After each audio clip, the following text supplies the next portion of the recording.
our recording. All right. Awesome. Awesome. So we got some people coming in. Yeah. Fabulous. Hello, everyone. Oh, hello. No, so official. The webinars are very strange because you can't actually see faces. So Weird. you're kind of sort of talking to yourself, but everyone's there. It's very exciting. All right, let me share my screen. Hang on. So we can get the thing started. All right, thank you all for joining. Sorry, we're just a couple minutes behind. I'm just getting my stuff set up. My fault. No. We so appreciate Kara's time tonight, for everyone joining us tonight. Let me share this with you guys. All right, perfect. So we are so excited to have Kara Lindsay with us here tonight. I could go on and on and on about Kara's fabulousness. I'm wearing the same shirt. Amazing. She was so ready. So how wonderful she is on the stage. Glinda in Broadway's Wicked. She has been, she originated the role of Catherine in Newsies. Again, on and on and on, but this is all of her wonderfulness here. I am fortunate enough to have seen Kara on stage probably close to like 7 times at this point. I know, crazy, right? Oh, nice. I know. See her float across in the bubble. I almost cried. But just as wonderful as she is on the stage, I can certainly attest to how brightly she shines as a human. And we are so glad and thankful that she was willing to join us tonight to chat about all that's been going on these last 10 months, how as a performer she has learned to adapt and really capitalize on that creativity. So Kara, thank you. Thank you for coming. We have people, I think, from all over tonight, which is really exciting. We have some adults. We have some of our kid athletes, kid performers, adult performers. So we kind of span the gamut tonight. So thank you. That's awesome. All right. Oh, I'm so excited. Thank you for having me. And Kelsey, I freaking adore you. So yeah, I'm so thrilled and honored to be here talking with you guys. So thank you for asking me. Of course, you came to mind instantly. Sarah and I, my colleague here, wonderful behind the scenes stagehand, if you will, today, if we're going in the theater world. We were brainstorming about ways in which we could reach out to our clients and anyone really to create a conversation about what's been going on. And we thought maybe a little coffee talk sort of situation tonight would be a nice way to go. So, or like wine. Yes, exactly. It's a happy hour time. Coffee at 7 o'clock, probably not the best idea. Right. Or so hot chocolate for the children. Yes, wonderful. I love it. So here's our quick game plan before I get rid of the slides. Tonight, our goals to have a conversation, really. So anyone in the audience, please feel free to send in questions. You can either do so via the Q&A feature on the webinar, but you're also welcome to send them in just via the regular chat. Sarah will be fielding those questions. Sarah, feel free to interject throughout, or we'll tackle everything at the end. But our game plan, we're going to look at the many challenges presented by COVID-19 for the Broadway community and everyone. We're going to talk about, learn some tips, how Kara has worked, I'm sure, quite hard to maintain that kind of performer athlete mindset, despite having, quite a tumultuous year this, since last March. Talk about opportunities that she's had to explore things outside of performance. While this has been an incredibly trying year, I think it has presented some really unique opportunities, and artists are incredibly adaptable and creative. It's part of what they do. So to get kind of her insights as to how that creativity has kicked into high gear, I think will be really helpful. And then again, that adaptability piece. So we talk a lot with athletes and individuals and performers about how we can focus on the can do rather than the can't do. And so that's going to be a big piece of tonight as well. I love that. Coming from a positive mindset, that's so important. It's very easy to be negative right now. You're I'm right. going to shut off my video. So again, everybody in the background, I'll be in the background fielding questions. Please, at any time, just throw them my way. And I'm going to try not to interject and fangirl really, really hard. Because I'm looking at all your productions and I'm like, oh my God, I love it one. Oh my God, I love it. I love it. I love it. I love it. So I'm just going to be in the background just with stars around my head. Okay. Thank you, Klein. All right. Thanks, Awesome, Sarah. Sarah. So first question, can you believe it has been almost a year since this craziness began? Absolutely not. It's so crazy. I just, yeah, the word is just insane. I think back to a year ago when it was here, but we were all just like, oh, it's not in the United States. Or was it? Was it actually here? It probably was. Yeah. Close to. Yeah. It was just bizarre. And I remember feeling like, we're okay. And then, yeah, it's just, I look at pictures from about a year ago, you know, when we get those memories. Yep. Of photos, like a photo a year ago, and I see us like in a crowd. We were in Disney World in January, February, because we were singing in Epcot. We were working there, my husband and I. Oh my gosh. With our 2-month-old baby at the time. He's not 2 months anymore, obviously. But just it, and I was like, we're standing in a crowd of people with no mask on, and it, like, now looking at that, it's like looking at a picture of me and I'm like, oh my gosh, I don't have a shirt on. Yes, like, exactly. Yep. Oh yeah.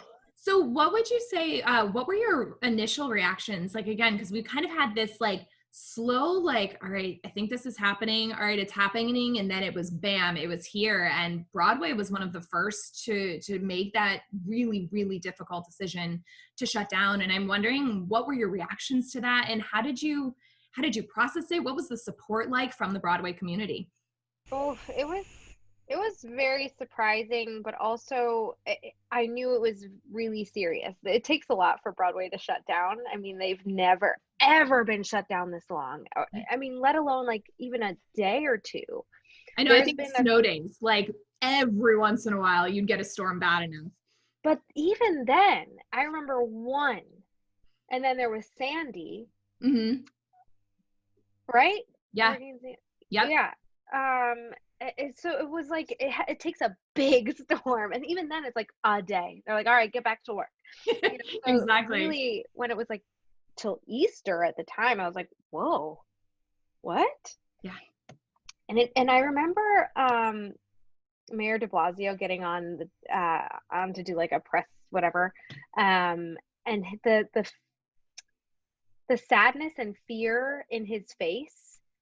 I was like, oh, this is like big. This is a big deal. So I think my initial reaction was really just everyone's safety. It was more just like, let's live, you know, I mean, I'm so grateful that we get to do what we love and sing and dance and all the things, but like in the end, I just want us to survive. Yeah. So I was in full survival mode, like getting like all the Purell, because at the time it was like surfaces. So all the things I could do to keep us safe. And we just holed up in our apartment, and then it started to feel like the walls were closing in on us. I mean, we live in a small 1-bedroom apartment. I said, there's Emerson. I mean, he's not in there right now, but he sleeps in our room with us. So I was like, I need to get out of here. Yeah. Also, my mom was having surgery in March and needed our help. So I was like, if I was worried that, I know it's a whole long story. She's fine, but this was just before the pandemic began. Yeah. And I was worried because they were saying that they were going to shut down the city. And I was like, I won't be able to get to her to help her because it was an essential surgery. Yeah. So I was like, we gotta go. We gotta get out of here. So we left and went and helped her, and it was so scary for everyone. And then like hearing about Nick Cordero, who's our fellow Broadway community actor, fellow Broadway actor, and I just like feel for Amanda, their son Elvis, our whole community. It's just devastating. We lost a really great one. Mm-hmm. Yeah. And so many really during this time, not just from COVID, but from other things. It's been a devastating moment for the arts financially and just health-wise. Yeah. So yeah, I think at first it didn't really hit me how much it would affect theater financially. I thought it would be just a pause and we'd get healthy and then we'd go back to it. It's really, I really appreciate your honesty and kind of how, like, this is hard. And I think one of the things I work, very much to communicate to my clients is that things can be hard and that's okay, to be able to accept what is and say, all right, so this is it. Like, what do we do? How do we right now stay afloat? How do we feel all of the things? Because I think until now we've, most people are like, I am happy right now, or I am sad right now. And there has been a whole lot of mixing of stuff, so to recognize that, like, we can feel thankful for our health and we can at the same time feel absolutely devastated for those who are not in similar situations, and to kind of be able to challenge that, like, they don't have to exist independently, has been a really interesting thing. Yeah, totally. I think staying in each day has been helpful. Like we don't have control over anything. The only thing we have control over is how we react to things, I guess. And even then, like, you have to feel your feelings because this is devastating and it is heartbreaking. But then how do we move on from that?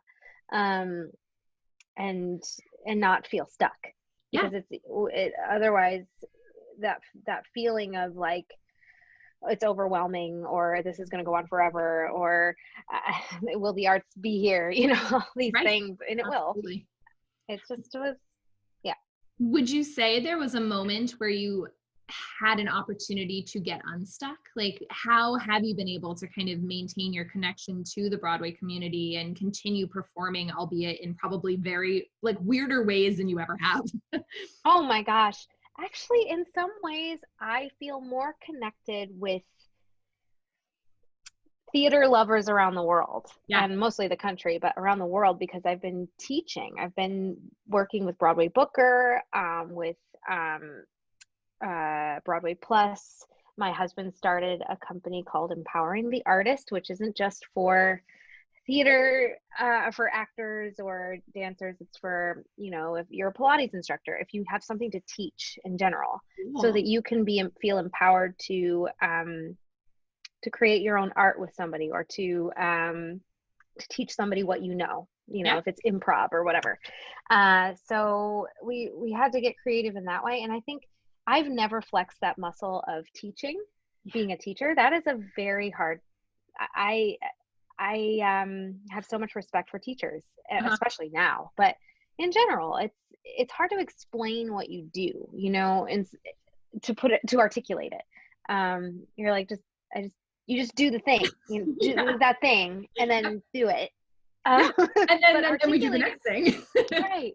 But articulating it is hard. And then also, in articulating it to somebody, it actually helps me. I've been learning from these students so much.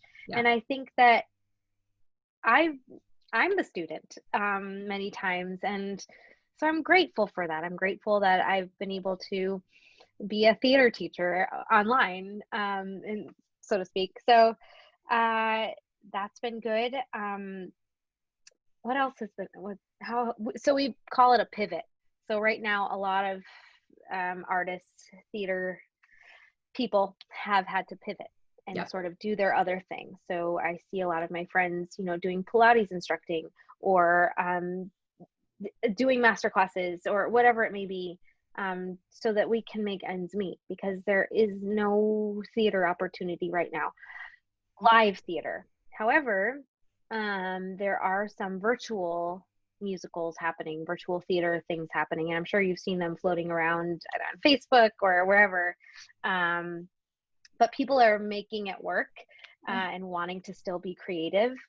So there are some virtual readings I've done. There's a virtual musical my husband and I are going to be doing soon. And so it's, it's a lot of squares. A lot of Brady Bunch. but it's something, and we're all making it happen, and still trying to figure out a way to do what we love. And that's Have you been at all surprised at the creativity of all your fellow theater folk who have found these many, many ways, one, like you said, to kind of stay afloat during this time, but then also to be able to like harness their creativity? I'm not surprised. Yeah, I didn't think so. I'm not, because, well, I was saying another great way that we've stayed, sorry, to answer your question before, That's and then I'll come back to this. I've had a Zoom call every Sunday night with like 10 of my actor friends, music friends, whatever. It's actually organized by Ben Rahola, who is a music director, friend of all of ours, who has done like the music directing for our concerts at 54 Below and various places. Yep. And he's organized this Zoom call on Sunday nights, and he started it way at the beginning, like March. It's like, we all have to stay connected. And then he's done it every single Sunday since March. Not all of us have been there every Sunday because there's life still happening. Yeah. But for the most part, we've been there. So we have stayed connected with like this group of 10 that are a part of theater. So that's been really kind of fun. Yeah. Not kind of fun, absolutely fun. So I feel like we've been able to maintain that community feeling. And then going back to, I'm not surprised. I'm not surprised to see everybody pivoting and being creative in a different way. We are creators. So of course we're going to like look at this time and be like, okay, how can I be creative? But also in that, it's hard to, we can come up with the things. I think what's hard is finding the energy and motivation to do it, because what we do is connecting to another human being and reacting off of another human being. So us being on our computers is so foreign to us, and having this disconnected life of 6 feet apart and mask, it's like all we do is express, and absolutely. then react to somebody else's expression. And so I think a lot of us feel lost in that, and it's like a part of us that there's just like a little hole in our heart, that like we don't get to do that right now. And so it's so different. And I've been incredibly fortunate to be able to see my clients via tiny Zoom screens, right. And then also in person. And it's funny, someone asked me the other day, do you have a preference for Zoom or person? And I realized, because at first I was excited for in person. I was like, okay, like let's get some bodies back in the same space, 6 feet apart very safely. Right. But I can't see their faces. And when I'm on Zoom, at least I can see their faces. And it really is amazing to recognize that power of connectedness, and how, I am not a performer on the stage anymore, but like that it is so energizing. And I think that the distance with the screen can be really challenging. But at the same time, probably has connected you with that group of 10 far more these last 10 months than you would have ordinarily been in touch. Way more. Yeah. Oh my gosh. It's so fun. It's so funny. And like Ben Rahola, who organized it, he is so organized. He's like, if he says he's going to do something, he does it, and then he does it consistently. He said he was going to do this until this pandemic is over, and he means it. Yep. And it's nice to have that schedule and regularity in something. And I think that's what he's clinging to, like having that solid foundation, like this is our thing on Sunday. Yeah. Absolutely. And but that is so interesting. I think one of the first things I noticed when masks were mandated was I smile at people and then I can't, but then when I, like in a grocery store, I don't know them, but you see them and you're like, oh, smile, hope they're having a good day. But you're like, like, are you scowling at me? Are you there? I'm not really sure what's happening. Right. So I'm trying to be like, really squinty eyes sometimes. Yeah, but instead it just looks like I'm staring at them. But I noticed it just made me sad that I was like, we can't smile at a stranger.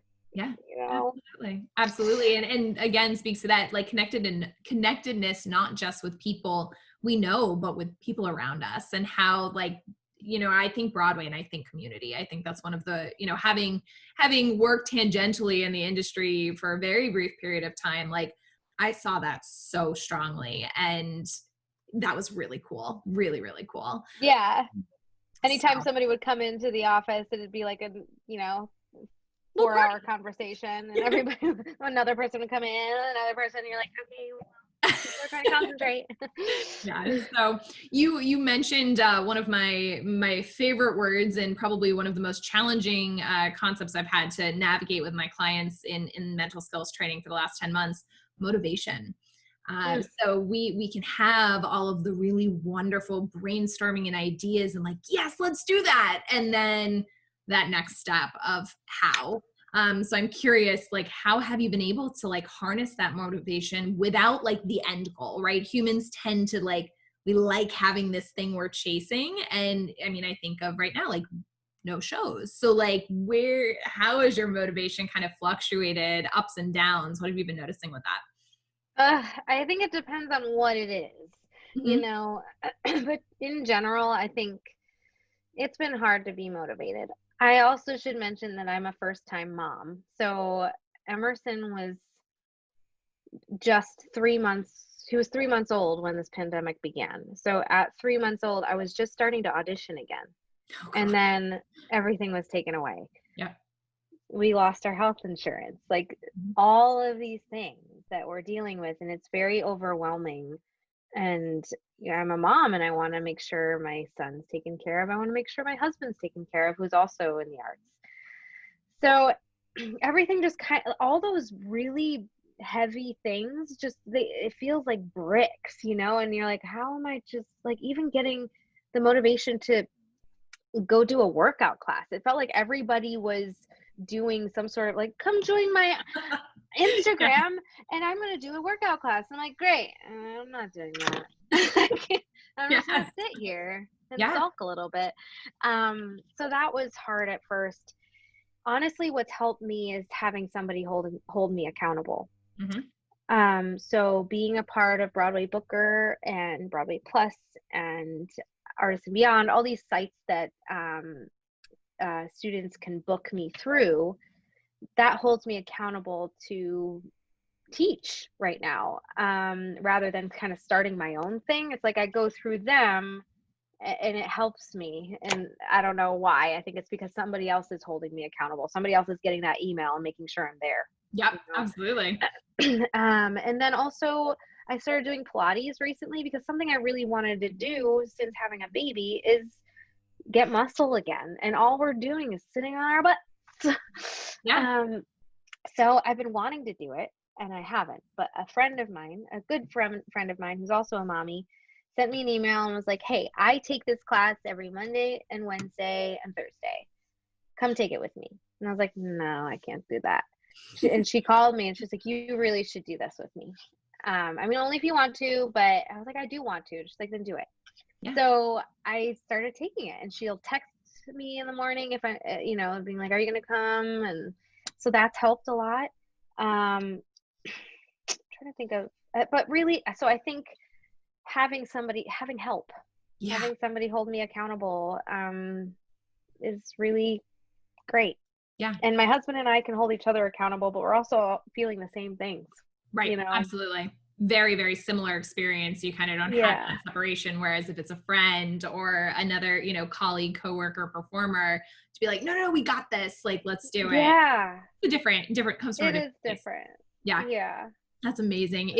It's been really interesting. I think, for our student athletes that we have on the call tonight, we've talked a lot about how everyone knows that right now is hard. And everyone's like, don't worry, we're going to get through it, and we will, that like your best is enough, which for me has been like music to my ears to hear, like, it's okay if one day, like 75% is all you got. Like that's okay right now. We're going to see major fluctuations in that. But I think one of the challenges has been hearing that and then feeling as though they have to continue to perform at 100%. So it's like they hear it's okay, don't worry. And yet there are expectations that they should be taking all of the online workouts. They should be going to every single training that's offered. And that's a lot. It's a lot. And then tack on academics, you know, so like we as adults have that plus work, and then they're kind of in this like sport performance realm with like being a middle school, high school student. And it's a lot. That's so hard. Yeah. That's so hard. So again, it's nice to hear, I think, I'm speaking for all of them, but even for me, you know, it's nice to hear that like, that is like everyone's feeling that. Do you know what I mean? Like they're not alone in that experience, and that motivation is just all sorts of wonky right now. Yeah, it's so true. But Yeah. I think what you mentioned, and something I was meant to say, is that it's like any step forward is good. Yeah. Even if it's like a teeny little, you know, little inch. Yeah. Great. It's forward movement toward your goal, whatever it may be. Yeah. And that I think is helpful. Like in these classes, even I'm like, oh, it's so hard. Oh, another thing I have been doing, that's another accountability thing. I've been taking voice lessons during this over Zoom, which is really weird because there's such a delay. I don't know if you guys have had any, I'm sure you have had birthday Zooms. Oh, yes. Where you're like, happy birthday. It's just you're like, where is everybody? Yeah. So just imagine that. But we figured it out. So we all have our own track, you know. But that's been wonderful because it's 4 or 5 other voice students of my teachers that are on the Zoom together. So it's a group voice lesson. It's almost like group therapy in a way. We're like, I don't know. But we also get to do what we love in that moment. Yeah. So that's also been huge. That's so cool. I like the idea of group voice lessons. And, you know, I keep calling them unfortunate, fortunate silver linings. Like all of these things that have kind of come to fruition that no one in a million years would have really, like, people are adaptable, you know? And so we got hit with this, like, okay, world's upended. Now what do we do about it? And it was really remarkable to see how quickly people like jumped to action and said, okay, we're going to do this and it's going to be weird, but like, we're going to try it. And if we try it and it doesn't work, we're going to try something else, you know? So that like that willingness to take that first small step. And if it doesn't work, reassess and redo. Do you know what I mean? Right. Instead of like, oh, didn't work, hands up. Like we can't be in a hands up place right now because right. we gotta stay afloat. So group voice is right. Cool. I think I would like that. Yeah. Oh, it's awesome. It's so bizarre because I mean, you know, normally we have voice lessons on our own. They're private. It's a one-on-one situation, but we're all friends too. So she did like a friend group. So it's been lovely. That's awesome. Very cool. Yeah. And I think one of my biggest questions for you. So we talk a lot about the idea of transferable skills. So, which essentially refer to skills that are learned within kind of like one realm of your life that then are well suited and or applicable to other things you do. I think for dancers, like I've done some research with fellow colleagues about how, you know, for dance and gymnastics and figure skating, these things that are kind of very, very specialized from a very young age, these kids dive headfirst into these sorts of things. And then when they have to transition to other things, it can be really hard. And what we really work to do is to say like, yes, you've done this one thing for a long, long time, but there's so many quality skills, tools you've developed from that thing that actually like are so well suited for X, Y, or Z. And so I'm wondering, like, as a performer, you know, like this is your livelihood, your love, your passion. How have you taken those sorts of things and like use them elsewhere, or like started to explore like kind of other facets of your life that maybe you didn't have the opportunity to explore before? Yeah, I think that's amazing. And I've thought about that a lot because at one point I was taking classes through the Actors Fund, which is a foundation that helps actors, not just actors, but out of work artists and behind the scenes folks during this time and any crisis. And they offer free classes, and they were kind of, this one in particular was about career transition and talking about what you're good at. What are the things that what are your strengths essentially. And so I really was like, oh God, I don't know. I like singing, I like dancing, I like these things. Yeah. Am I good at it? But there's so much within there, and there's a lot of people skills. There's empathy. With acting, you have to, it's empathy. You're understanding another person's situation. It's understanding another person's experience, and then trying to put those shoes on. Yeah. So I think with those things, with those realizations, it helped me as a teacher right now. Just understanding what that student's going through, why this particular moment's hard for them. Because, I've really only just I've been the student. Right. I've been working on my own growth in the arts. So it's been really wonderful trying to help them. Like, I want them to feel empowered and feel strong and feel proud of their talent. And there's so much insecurity. So I try to, and I feel that too. Yeah. So many of us artists are extremely insecure. So I try to just like help them with that by, with what I know, empathy. I've been there, I've done all the things. And I think it's helped me to be a better teacher. So yeah, I guess that's what's been transferable. Absolutely. I don't know. No, that's perfect. It's wonderful. I'm trying to think of other things.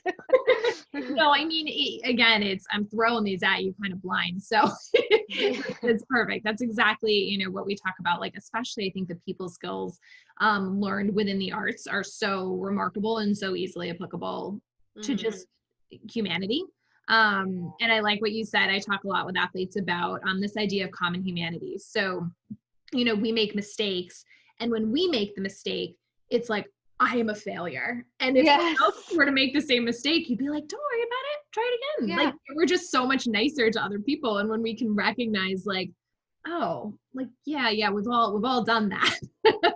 Totally. It becomes a shared experience, and you're able to, I think, start to shed some of that tendency to internalize failure as like, I messed up, so like I must be bad. It's like, oh, I messed up. Cool. Like, you got it too? All right, let's figure out what we do next. Right. Being kind to ourselves. I think that's massive right now. I think a lot of us are being pretty mean to ourselves. Yeah. We're not treating ourselves as if, how we would treat a friend. Exactly. You also speak kind of to this insecurity that exists even as, a very highly acclaimed Broadway performer. You are. Thank you, Kelsey. I paid her to say that. No, not at all. So I'm wondering, how do you navigate things like performance anxiety? So I know we're kind of talking COVID, but also like, do you almost miss like that feeling of being anxious and nervous and like having that vulnerability like every night when you step out on the stage? Yeah, well, it's weird. I haven't like been in front of people performing and having those nerves and the adrenaline that you normally feel. Yeah. So I'm going to feel so out of practice whenever that happens, and I'm gonna be like frozen. But I forgot to mention that we have done several Zoom concerts. My husband and I, like I said earlier on, we worked with Disney doing concerts in Epcot, their Festival of the Arts, through Disney on Broadway, because he was in Tarzan on Broadway, I was in Newsies. So we both worked for Disney on Broadway at the parks. Anyway, so we were trying to be creative of how we can still do concerts together during this time. And we reached out to, we got this idea because a financial advisor reached out to us and said, I would like to do something special for artists right now and also for my clients. And so he started doing a concert. I think it was like every other Monday or every other Sunday. I forget. Thursday. But he was like, can you come be our performer for our performing night? And then he would invite all of his clients, and it was something special for them because they were all stuck at home. And then he would pay us a little something since we were performing. So, and then we would get to do what we loved. So that was really special. We did that for, I think, 4 financial advisors. We did 4 little concerts. So cool.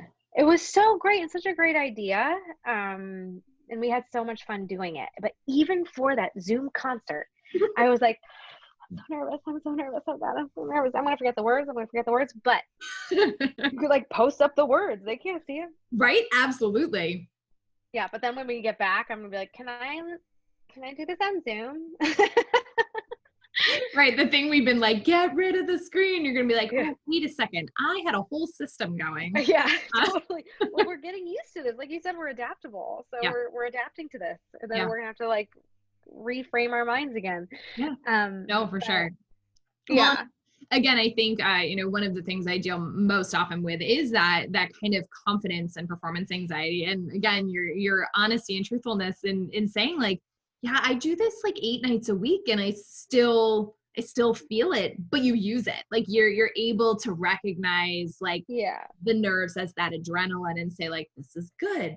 It sometimes doesn't feel so good, but it's good. Like this is what kind of helps me forward. Totally. And I think the thing that helps, because that those nerves I've realized have come from like me not wanting to mess up because I love this and I don't want to like let myself down and let the audience down or whatever. So I want it to be good because I love this. Yeah. But the thing that is most helpful is just focusing on how much I love it. Yeah. And if I come from that frame of mind of positivity and like how much I love this, how much fun this is, it changes the whole experience so that if and when I mess up, it's not that devastating. It's like, oh, whatever. And then you move on rather than like, oh God, okay, now I don't know anything and I'm terrible. And, just your frame of mind is everything. Mm-hmm. So I just don't want to like lose out on a fun time. Yeah. Oh, absolutely. I don't want to get in my own way. So do you mind sharing a moment perhaps you might have messed up on stage and how you kind of came out of that? So many. There's been many moments where I've messed up on stage in terms of God, anything. But like forgetting a line is such a yikes feeling, or worrying it's going to happen. There was a moment specifically that I remember in Wicked. I was like outside of myself and I totally blanked on what the line was. And it was just silent. And I was just standing there trying to figure out what was next and what this next line was and how to like maybe improv it. But then I was like, what part of the show are we in? Where am I? Like, what is the story? Oh no. What musical is this? Yeah, because like it was, a bad autopilot moment where who knows, like I stubbed my toe. I don't know, but I got distracted. Mm-hmm. And the wizard eventually goes, Glinda. That's awesome. But in that silence, I felt like hot, and I panicked rather than like just calm down. What's this moment? Say, Wizard Man, help me. I don't know. But I felt the conductor look up to me and be like, do. Like there was so much time of people like, you gonna say something, it's your turn. Right. This is you. Yeah, but then that was pretty easy to move on from because it didn't happen multiple times. But there's been times where I've like messed up musically and it affects like the orchestra too. So if you mess that up, then that's it just, I don't like when it affects a bunch of other people. Of course. Yeah. So that's always devastating, but it's really just trying not to make a massive deal about something because like you said, we are harder on ourselves than other people are on us. Mm-hmm. And the like probably 42 minutes it felt like you were silent on stage, in actuality to the audience was probably like, oh, what a moment, right? What like a dramatic moment. Exactly. Yeah. It was totally intentional. Yeah. And shifting that frame, like, which I think again for young athletes and even just humans, right? Like I am really, really bad at failing, and I'm pretty candid with that with my athletes. Like I never really learned how to fail, and it is something that can be learned. How do we do this, and how do we feel okay with those moments as opportunities, and opportunities confront the challenge rather than this threat that then becomes like, I'm awful, right? It's like, Yeah. no, it happened. And so that's really, I thank you for sharing that. I think that's No, wonderful. nobody likes failing. And that's the one thing I talk about with my students. I'm like, this moment right now, I want you to fall on your face. Yep. If you fall on your face, then this is a great class. Yeah.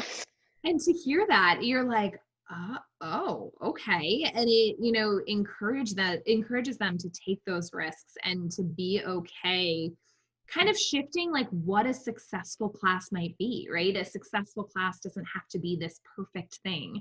Successful class is trying something new and like totally falling on your face and then figuring out, okay, what do I do next time? How do I learn from that? Well, those are your biggest growing moments. Oh, when absolutely. you mess up, that's when you learn the most. Because clearly you didn't know that specific thing very well. So now how do I hone in on that and strengthen it? Yeah, for and sure. now I'm better. For sure. Awesome. I love it. So I guess, we've kept you, gosh, I could keep talking to you forever, but I'm wondering, what are you most excited for in terms of returning to the stage? Big question. I know it's probably like far too long. I think the same thing we're all looking forward to is connecting. Connecting with another human being. Yeah. And another thing specifically to theater, I'm looking forward to hearing a live orchestra. Oh yeah. Yeah. I heard a grand piano live once. So and it was whole like thing. The most wonderful thing ever. I cried. I'm gonna cry thinking about it. Just like it's so. I don't play piano. I don't. My husband has a keyboard and he plays, but there's something about grand piano or like this beautiful live instrument.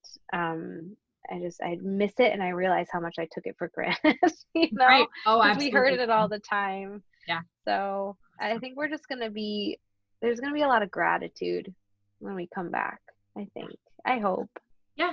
Again, an fortunate silver lining. I think there are many things that people will start to not take for granted anymore.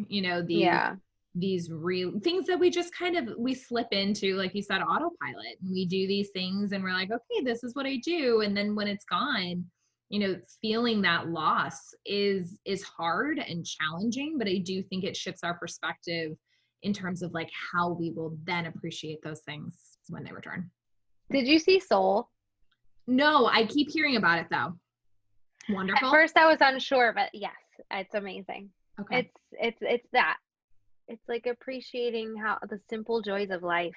And I think that's kind of what this moment has taught us in some ways, like just hearing a grand piano live. It's not just, it's like, that is such a beautiful, massive thing. And I will never take it for granted again. Those things, like getting to hug a friend of mine, or a stranger, or shake somebody's hand. Those things that I really do value. Yeah. For sure. Oh, wonderful. Awesome. Well, I think, Klein, if you want to come back from the abyss, we can open up the floor quickly. Any questions that have come through or you have now, please feel free to send them along. Did you get any, Klein, while we were chatting? Yeah, I have a couple. And just simply because I'm on here and I just like, this whole talk has been so awesome. And so, because I've loved it. I just like, I find it so, it could be so relatable how much you missed the live orchestra. And thinking about all of the athletes, when I'm thinking to myself, when I was an athlete, what things that I took for granted that I now, when I smell that smell, it brings me right back to the days when I used to play. And so like football players, like you step out on, the field and you smell the dew on the grass. Like you can smell that. You can smell sweat mixed with dirt. Like, you smell that in your glove, in your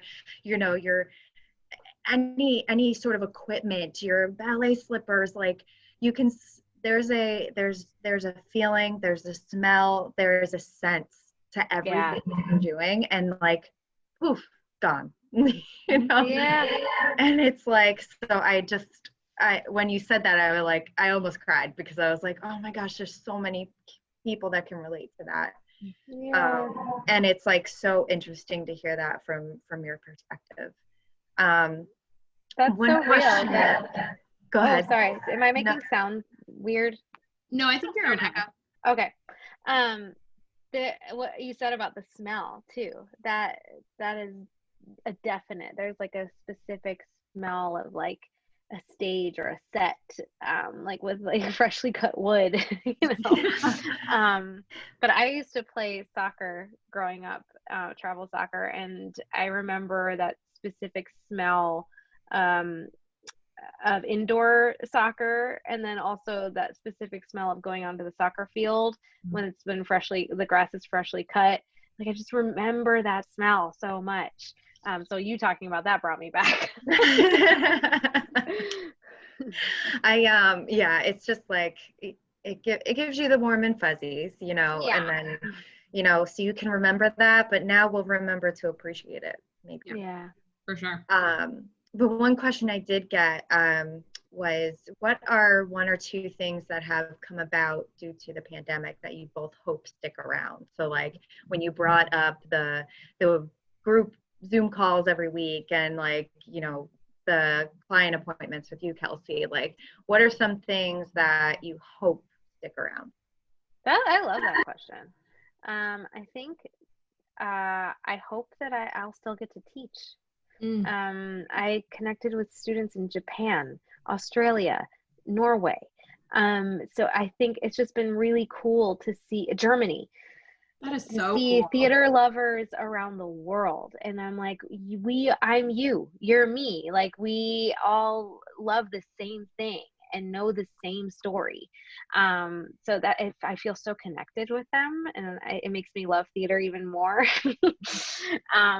So I hope that sticks around. Another thing, I feel like I've barely mentioned Emerson, my son, who I'm obsessed with, but I've gotten to spend every moment with him, with the exception of this one. But we broke the streak. It's okay. I feel very attached. But I've loved the bonding time, and Kevin and I have spent so much time apart because of this business, with it taking us to various cities around the country and whatever. This is the most time we've all spent together. So I hope that we will find these moments where we will say we aren't available, and it's just us, just the three of us, and we're gonna spend 24/7 together for like 2 days straight, you know, like, because that then was like, no way will we have time, you know. Right. Like, how do we do that? What do you mean? Right. So now it's like, no, we got to make time for like long quality time. So I hope that will stay, because I think it's been hard for people to spend so much time with their immediate family, but also I think it's probably good. Yeah. Because I don't think we've all spent this much time together. So That's awesome. hopefully it'll stay. What about you, Kelsey? Oh gosh. I do really, really appreciate the accessibility of Zoom. You know, I was fangirling so hard over my own friend and Kara that like I forgot to say like who I am and what I do. So thank you all for joining. I'm the mental skills coach at the McKaylee Center. But we, you know, as part of Boston Children's Sports Medicine, we see patients from all over the country and all over the world. And I think, you know, in my almost now 6 years at the center, like we've seen that mental skills are really important, which is, again, music to my ears and so exciting to see kind of how this field is expanding. And now, like, we have Zoom. So I've been in classes where all of a sudden a kid pops on and I'm like, it's dark. It's light here. Where are you? Like, I can see out their window and I'm like, you're not in Boston. Like, where are you? And they're, you know, in some other part of the country, which is just so cool. And so, Yeah. you know, now to be able to serve our patients and clients in that way, I think is awesome. I do also agree that togetherness with those like that I've been quarantined with has been awesome. It's been an opportunity to slow down a little bit. I've had moments where I'm like, what's this week? I feel like I should have something this weekend. I should be doing something. And I'm like, no, I'm not. And like, of course, there are moments where I'm like, I just want to go to the mall, you know, or whatever. It's some silly thing that I miss. But then I'm like, but I can go for a walk. I've gone for more walks this year than like ever in my entire life. And so I think I'm not someone to slow down. I never have been. And this has kind of been a forced slowdown. And like Kara said, like, you can say no to things. And I think for our young athletes who are used to go all the time, knowing where your limits are and knowing when you need to take some space is going to make you a better athlete, a better performer, and just a better human overall. So I think those are my two. Well, I think too, like, those are fantastic. And I think to add on to that, it's like knowing who you are in that quiet, which, oh my gosh, when life, after I got out of like college and I got out of the traditional, because I'm a certified athletic trainer as well, and the traditional places in college, and you're working 70 hours a week, that's normal, that's your life. But when I got out of that type of setting and realized I'm twiddling my thumbs at 7 p.m. and not at a practice or a game, I had to adjust to become comfortable in that quiet. And I think that is something, especially for our young folks right now, is just not an option. And so this kind of forced everybody to pull back the reins a little bit. Yeah. So no, like I love all that. And I think too, one thing that, is really important, because you guys were talking about failure, and you're afraid to fail. And at that moment, I'm like thinking, wouldn't it be great if we can all just like laugh it off sometimes, like how important laughter is.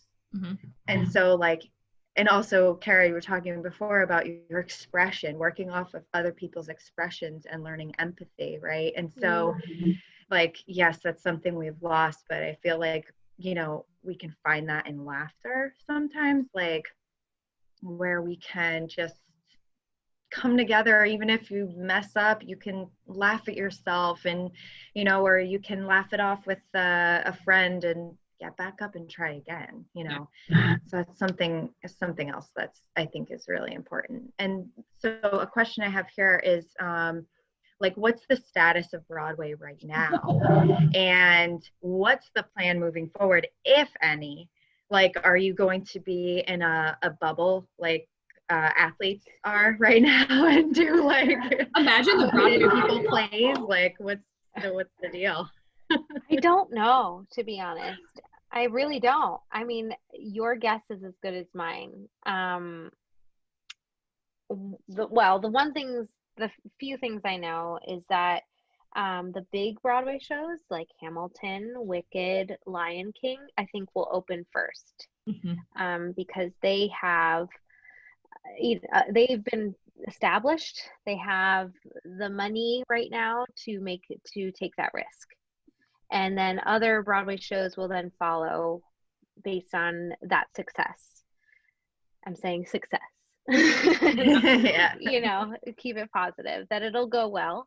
And I think they're just going to ease into shows. And I also think that people may not feel comfortable to travel for a little bit. So it'll probably be the tri-state area that they're geared toward, people that can drive to the city, and more local. Which is actually kind of fun. I think New York is always like a tourist thing. Broadway is a tourist thing. So, but there's also so many people in and around the New York area that love theater. And I think the tickets will be cheaper because it has to be more accessible. And I think that locals will maybe take advantage of that and get to see shows right in their own town. So I think those are some of the things I've heard. When that happens is really based on government. So that's everything. I just kind of know how they're going to try and implement it, and it's very gradually, which is smart. Yeah, with the big shows first. Yeah, because they're like very well known, and people will go and see them multiple times. I've seen Wicked 3 times. And so yeah, and to myself, I'm thinking, oh my goodness, what are they doing? Oh my God, will they be in a bubble? Do they have to like quarantine together? Like, Yeah. Glinda will be in a bubble. Linda will definitely be in a bubble. She will definitely be in a bubble. Floating, loving me across the Well, I think like the other questions we got actually were very much covered by Kelsey. And we've taken an hour of your time here. No, that's okay. I'm just getting a bunch of buzzes because I do have something at 8:15. Oh my gosh. Oh, you're fine. This is perfect because I was going to stop it right there. Oh no, were you going to ask something else though? I feel bad. No, honestly, because a lot of the other questions were very much related to stuff that you guys already talked about. And so much appreciated for already covering those things. You're so thorough, Kara. So thorough. Well, again, I cannot thank you enough. I know, again, that it's amazing how busy we can keep ourselves amidst, nothingness, which I think is also a skill in and of itself. So I really can't thank you enough for your time. I speak on behalf of our attendees. I'm sure they say the same thing. And it's really so helpful for them to hear from someone who's in it and experiencing it at a different level, and to know that you're seeing the pros and cons, the good, bad, ugly, awesome, as I say, of all of this. So thank you. Yeah, of course. I think the biggest thing is knowing we're not alone in our feelings about this. All of us are feeling a similar thing. And for some reason that does help me. Oh, absolutely. I'm not alone in my sadness. When I cry because I can't get pizza, I'm I'm not alone in my sadness. Yeah. Or I'm crying into my pizza. Yes, also that. Because I just want to sing. Well, we will, on that note, crying into pizza, singing, and having wonderful, wonderful pizza dinners, we will call it good for this evening. But thank you again, and I hope I can talk to you soon. And absolutely. Thank you for reaching out. I'm so glad to see your face, and it was so nice to meet you, Sarah. Thanks you all for having me. Hang in there. We got this. We got this. Bye, Kara. Have a wonderful night. Bye. Thanks. Bye. Bye. You still there? Yeah. Hi. Thank you, everyone. You're welcome. Thank you, everybody. From here. Have a great night. Thank you. Anybody still listening, we will be making this into a YouTube link, and if anybody missed it and wants to see it, just give us a call or email us, and we can absolutely get that link to you. Thank you for joining. Thank you. See you, Kels. All right, bye.